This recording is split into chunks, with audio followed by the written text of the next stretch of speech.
yoo-roh, yoo-roh,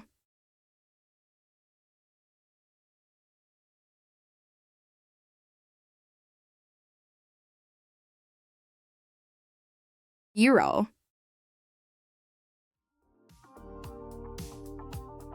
Lucy, living the dream, spent 10 euros on a coffee that's more Instagrammable than drinkable.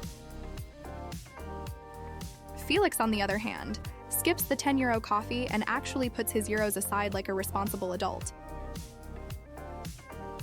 How about you? Do you blow your money or make savings? Let me know in the comments. If you enjoyed the video, don't forget to give it a thumbs up and share it with your friends. See you next time!